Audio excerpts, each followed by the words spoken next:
Gracias a… Sí, sin problema, sin problema.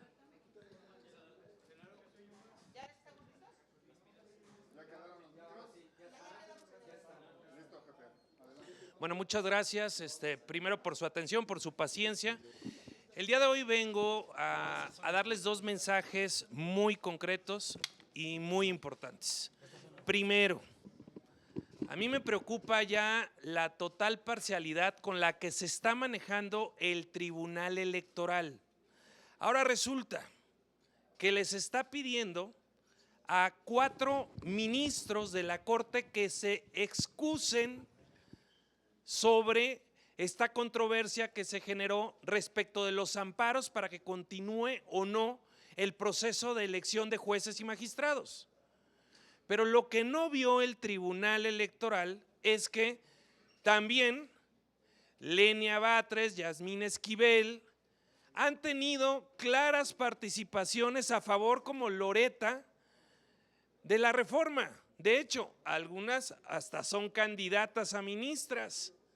Y ahora resulta que solo le está pidiendo de forma parcial a quienes se han manifestado en contra de este proceso de la reforma al Poder Judicial, en contra a lo desasiado que se ha hecho el proceso de la insaculación de quienes aspiran a ser jueces y magistrados, pero no a aquellos que se han manifestado a favor. Y está claro que el tribunal lo que busca es sostener su resolución, pero ya es claro y evidente una parcialidad total, y por lo tanto yo hago un llamado de atención al tribunal para que se conduzca con autonomía y con total imparcialidad. Y también a las y los ministros que están pidiéndoles que no participen en esta discusión, a que por supuesto que lo hagan, porque claramente es la Suprema Corte de Justicia quien tiene la última palabra en cualquier conflicto que sucediera también en el ámbito judicial, en este caso entre jueces de distrito y el Tribunal Electoral que está concediendo amparos.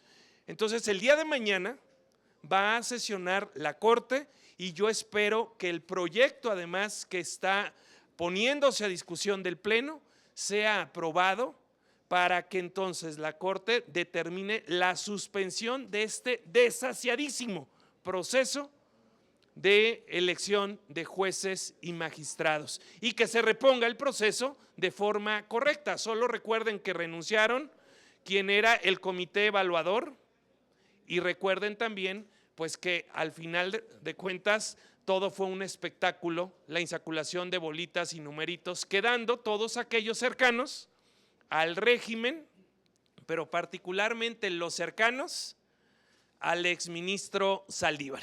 Y esto nos tiene que llamar la atención. Eso por un lado. Por el otro lado, yo hago un llamado a la acción del gobierno federal,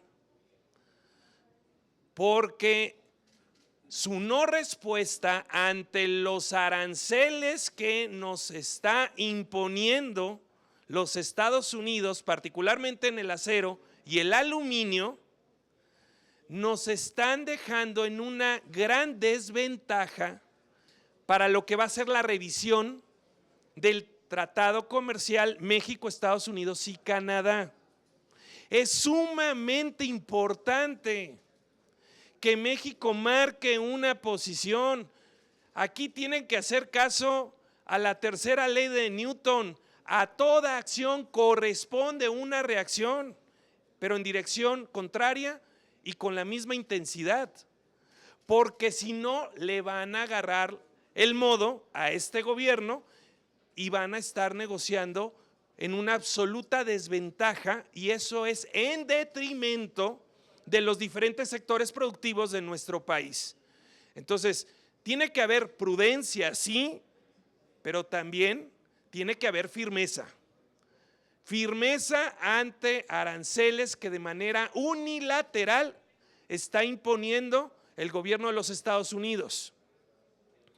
Y hago dos llamados más respecto a este tema. Primero, que nos informe la presidenta Claudia Sheinbaum ¿qué fue lo que acordaron para esa supuesta prórroga a marzo? ¿Qué acordaron las partes? Para saber si se van a cumplir los compromisos a los que haya llegado nuestro país y los Estados Unidos, pero con puntualidad, porque el Senado de la República, que es el responsable de la política exterior, no ha sido informado al respecto. Y dos, que le entra el toro por los cuernos. Si ya sabemos que el problema realmente es que México no se ha comprometido con el combate a los grupos delictivos que generan terror, violencia y muerte, tanto en México como en Estados Unidos, pues que se le entre al tema para que Estados Unidos ya no tenga pretextos y no sigamos en esta batalla arancelaria en donde tanto mexicanos como estadounidenses saldremos perdiendo. Y por ello entonces el llamado sí a la prudencia, pero a la firmeza para tener una acción inmediata ante esta acción unilateral de imponerle aranceles a nuestro país.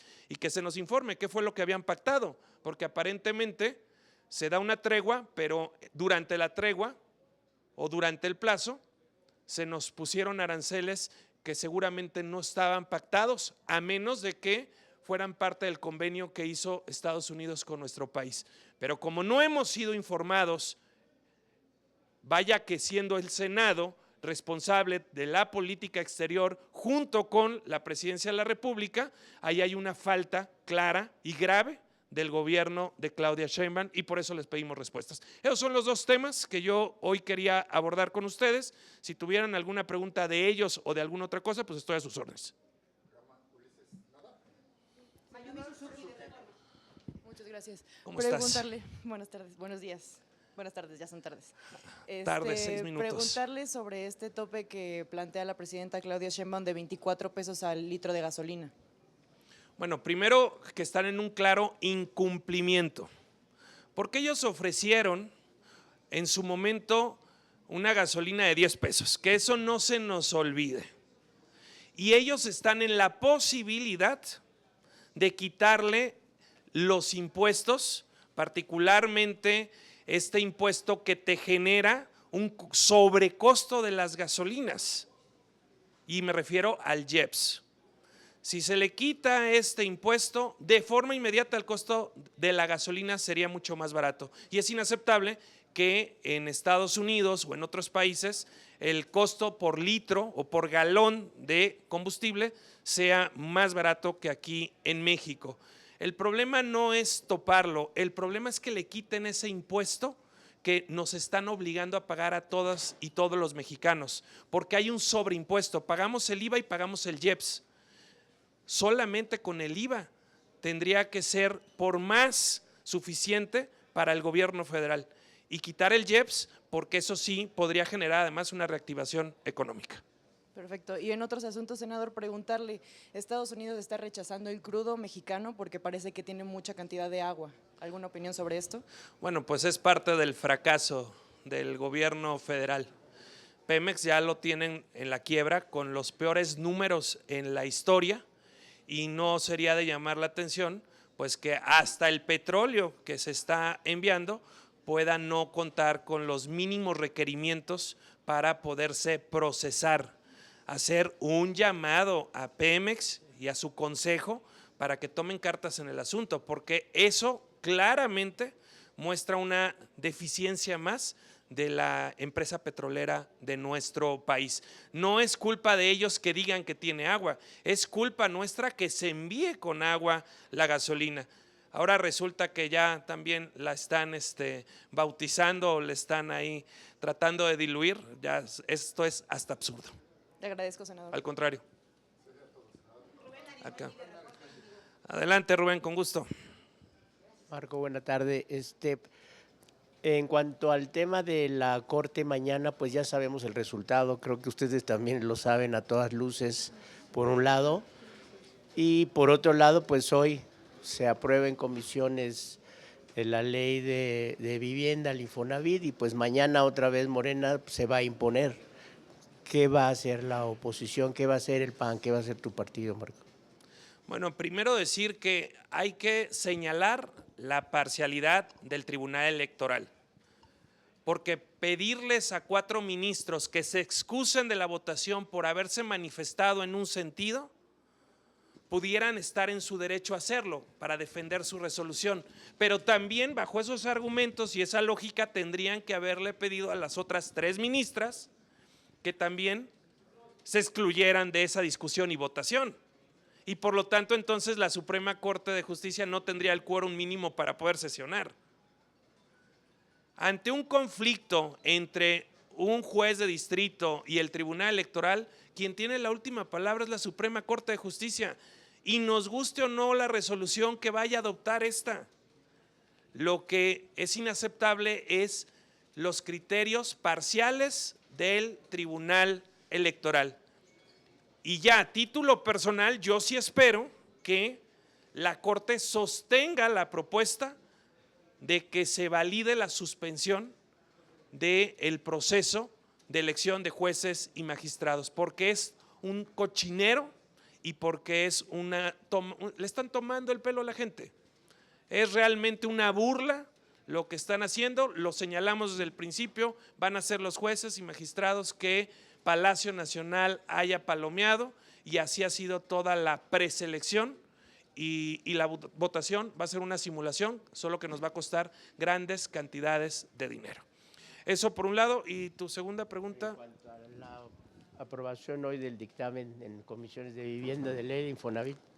Bueno, pues lamentablemente ya vimos pues quién es el titiritero, en este caso titiritera. La presidenta Claudia Sheinbaum le ordenó al Senado de la República que ya sacara la iniciativa en los términos que habían acordado. Ya no hay esa separación de poderes.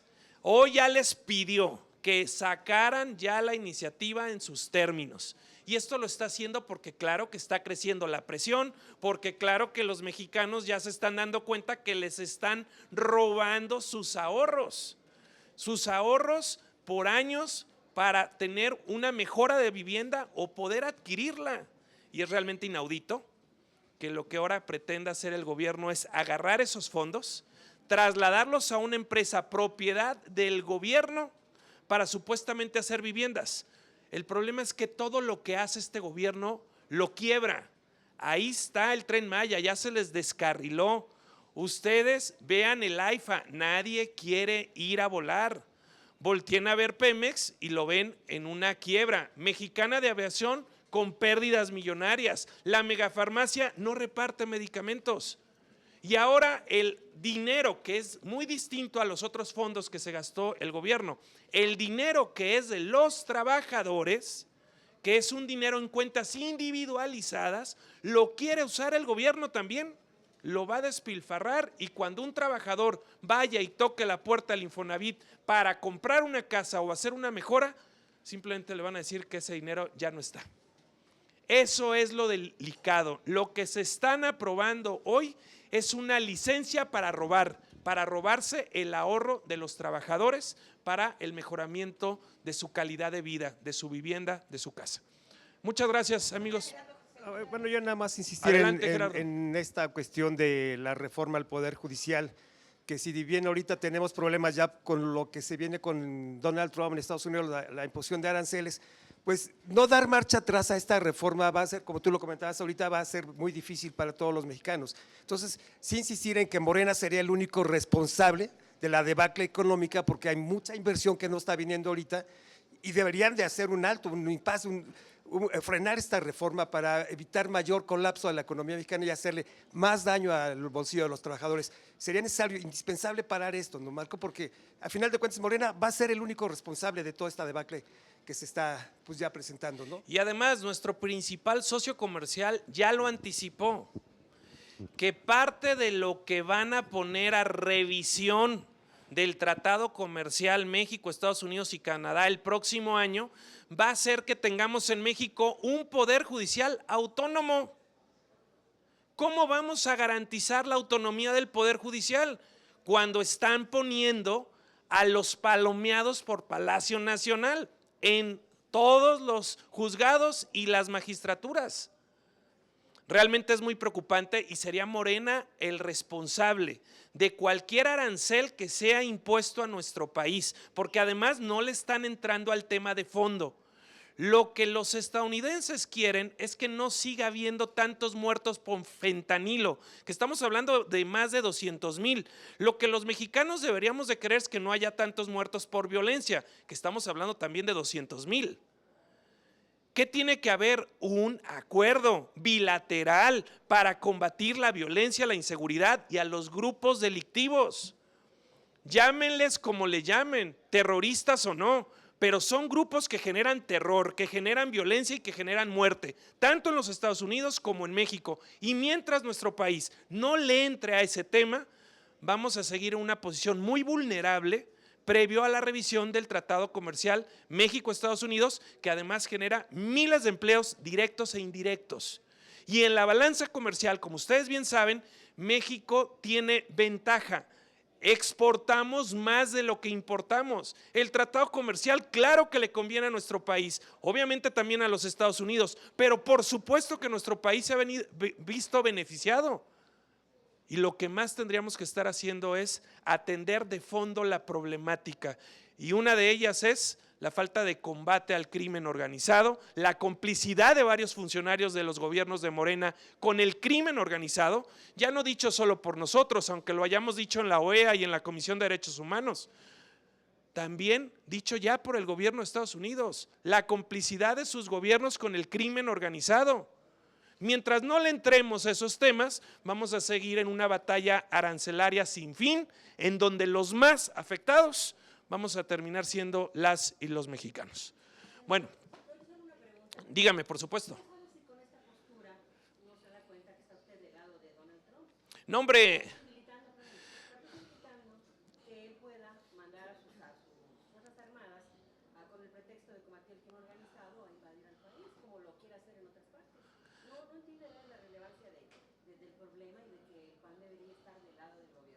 No, a ver, nosotros estamos del lado de México, no de un gobierno que ha fracasado, no de un gobierno que se ha prestado a los intereses con el crimen organizado. Estamos al lado de México y por eso es que queremos blindar nuestro tratado comercial y por eso es que queremos vivir en paz y por eso es que pedimos un convenio de colaboración binacional en donde cada país actúe de su lado. Los Estados Unidos tendría que comprometerse a cuidar su frontera, no solo para evitar que entren drogas, sino también para evitar que nos pasen armas a nosotros, que entren armas a nuestro país, cada quien en su territorio. México tendría que cuidar la frontera y Estados Unidos la suya, y ambos con el mismo fin, evitar el trasiego de armas y evitar el trasiego de drogas en cualquier dirección y de recursos de forma ilegal, porque eso está ocurriendo. Y aquí es donde yo le pregunto a la presidenta Claudia Sheinbaum, ¿qué acordó? Porque nosotros, entiendo, ya enviamos un despliegue de militares para cuidar la frontera mexicana. Sí le pidió a los Estados Unidos que haga lo propio para que se evite que estén pasando armas a nuestro país, porque tiene que haber una corresponsabilidad y tiene que haber un acuerdo binacional para combatir a los grupos delictivos que generan violencia y terror y muerte en ambos países.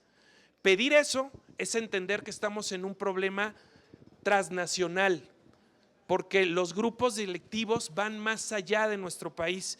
Y yo festejo que los Estados Unidos esté queriéndole entrar a este tema que les genera tanta muerte y desearía que nuestro país quisiera entrarle para darle solución a este tema que no ha podido hacer, al contrario, que se ha venido agravando de forma escandalosa. No, hombre, mi postura es que cada país debe defender su frontera, cuidar su frontera para que no entren drogas, para que no entren armas, o para que no salgan drogas o no salgan armas. Cada país tiene que hacer lo propio, tienen que compartir inteligencia, tienen que compartir estrategia, tienen que compartir información, porque los grupos delincuenciales también hay que llegarles por los recursos económicos y ahí tienen que actuar de forma conjunta. No somos islas, no somos mundos distintos, Somos un país globalizado, somos vecinos con problemas similares y México es productor de drogas y Estados Unidos es consumidor de drogas. Si no entendemos eso, entonces no estamos entendiendo el problema de fondo y tenemos que entender que juntos lo podemos resolver mejor, pero con un compromiso real. Y lo primero que tendría que hacer el gobierno de México es dejar de estar protegiendo a sus funcionarios coludidos, corrompidos e involucrados con el crimen organizado. Como el gobernador de Sinaloa, como el gobernador de Tamaulipas, como el gobernador de Sonora. Nosotros lo señalamos a Mario Delgado. Mario Delgado estaba vinculado con el líder del Huachicol, los hermanos Carmona. A uno de ellos lo mataron allá en San Pedro Garza García. Hay fotografías de Mario Delgado con él, viajaban en sus vuelos, los alcaldes de Morena en los vehículos de la empresa de los Carmona, los líderes del Huachicol. Con eso financiaron las campañas del Pacífico, lo denunciamos en su momento, solo que ahora hay una diferencia. Ahora nuestro principal socio comercial ya le llamó a nuestro gobierno narcogobierno, cosa que nunca había ocurrido. Hay un involucramiento y están coludidos muchos funcionarios y la presidenta Claudia Sheinbaum debe ponerse del lado correcto de la historia. Que quienes estén involucrados paguen por ello y que no siga protegiendo ni siquiera a los suyos. Que sigue protegiendo a Cienfuegos, ¿no? Y además mintiendo abierta y claramente, diciendo que había sido exonerado por Estados Unidos. Está mintiendo Sheinbaum. Sheinbaum nos tiene que hablar con la verdad, qué es lo que está pactando, qué es lo que está hablando, porque lo que está en juego son los empleos en nuestro país. Lo que está en juego es la inversión que se tiene en México como un país estratégicamente colocado para producir y exportar productos a los Estados Unidos. Adelante, Araceli, con gusto. Gracias, Marco. Ayer se reunió Adán Augusto con empresarios y líderes sindicales para ver la forma de modificar o de, pues sí, ver una modificación a la reforma al Infonavit. Se reunieron por un rato, fue una reunión privada. Hoy en la mañana le preguntan a la presidenta sobre esta reunión y si iban a haber modificaciones. Y ella dijo que las modificaciones ya se hicieron en San Lázaro. Ahorita las comisiones ya aprobaron el dictamen y como al estilo del presidente López Obrador, sin cambiarle una coma. Fue una burla, un engaño para los empresarios y los líderes sindicales que ayer estuvieron aquí, Marco. Primero, es una falta de respeto al Poder Legislativo, al Senado de la República, a los senadores del régimen moronista, incluido el Verde y el PT, porque ya se vio claramente quién manda. Aquí manda la presidenta Claudia Sheinbaum. Ella les dijo, ya sáquenlo así. Y es una burla también para el sector productivo del país, porque son los que generan empleo y los que hacen que haya impuestos para los programas sociales. Ellos vinieron con una intención de que si les abrieron la puerta tal vez iba a poder haber una negociación, pero no hubo nada. El régimen morenista hace como que te oye, pero no te escucha. Y el régimen morenista te da con una mano, pero te quita más con la otra. Y eso es lo que está haciendo con los trabajadores. Les está quitando su ahorro, su dinero para su vivienda o para el mejoramiento de su vivienda. Y al rato simplemente no van a tener ningún tipo de apoyo, porque el gobierno todo lo que toca lo quiebra, lo destruye, lo desaparece. Bueno, por su atención, muchísimas gracias.